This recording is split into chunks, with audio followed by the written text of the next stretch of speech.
Okay, now I hope I've whet your appetite to at least consider that perhaps this might be something that can help you achieve financial independence. But I'd like to have us go back to that original question. What makes some people financially successful while other people aren't? Here's the key. The people who become financially successful are people who get into a profit system rather than a wage system. The co-author of my book, 12 Pillars of Success, is Jim Rohn. He's been around for a long time, one of the wisest men who's ever spoken to audiences around our world. He says it this way: profits are better than wages. You see, people who end up with financial independence are people who are in a profit system rather than a wage system. Here's the difference. Profits are ownership.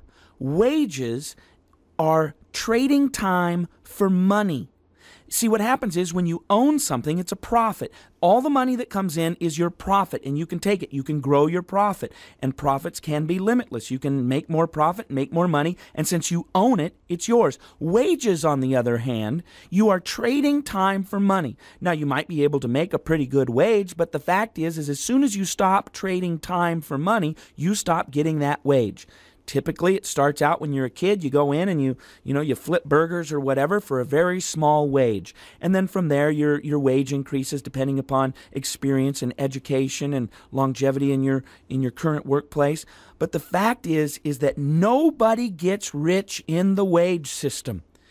People get rich all of the time in the profit system. No one gets rich in the wage system. Now, I do want to give one caveat to that, and that is that pro athletes get rich in the wage system. They're about the only people that get rich in the wage system. You got a guy who's a pro baseball player, and he might make $7 million a year. So if you can throw an 85-mile-an-hour curveball, or if you can throw a 65-yard pass with a football, or if you can dunk a basketball any which way, then maybe you can get rich in the wage system. But for the vast majority of people, they don't get rich in the wage system. There is another group of people that you might think get rich in a wage system, and that would be corporate execs of the large companies, the large corporations. And they do make a lot of money in the wage portion of their income. You might make $400,000 or $500,000, $600,000, and that is a lot of money, but it's not ownership kind of money. In fact, when you look at the people who make a lot of money as corporate executives, most of their wealth comes from that which they earn through the profit portion of their contract, not the wage portion of their contract. That's why somebody might make $400,000 as their wage portion, but because of the shareholder stake that they have, where they've been given stock options, where they actually own stock in the company, that's where they might make $10 million, $30 million, $50 million, something like that. You see, the people who get rich are people who are in the profit system rather than the wage system. Pro athletes and corporate executives are such a small, minute percentage that they are statistically insignificant. Here's the problem with the wage system. See, the wage system is low risk. And since it's low risk, it means low reward. The fact is if you go into the wage system, you might be 35 years old or 50 years old, however old you are, you're in the wage system. And the fact is you probably have low risk. I mean, if you go out and you get a college degree and you can get a job and work for somebody else, probably not a huge risk of being fired. But, even if you are, you'd probably be able to get another job. But the fact is that you also have low reward. See, low risk means low reward.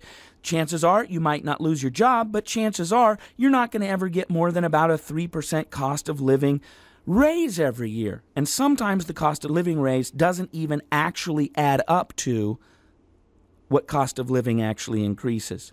You see, the problem with the wage system is it's low risk, low reward, and it has limited upside. Your ability to grow into financial independence is limited.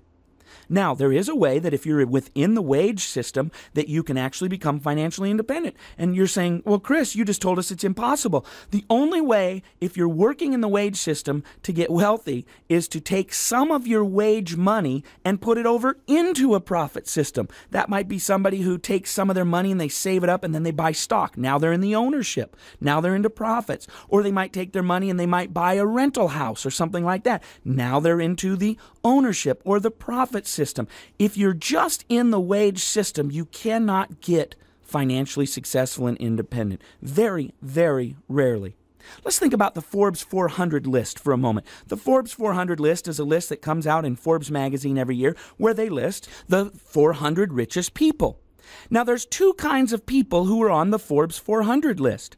The first kind of person who is in the Forbes 400 list, they are people who own and or started their own business. So, for example, richest guy in the world, at least currently, is Bill Gates. He started and still owns a major portion of Microsoft. So his wealth is built through starting and owning a business that grew and gave him a great amount of wealth. That's a typical way that people make it onto the Forbes 400 list. That's one way that people make it. They own and or started their own business. They're in the profit system. Now there's a second kind of person, though, who makes it onto the Forbes 400 list.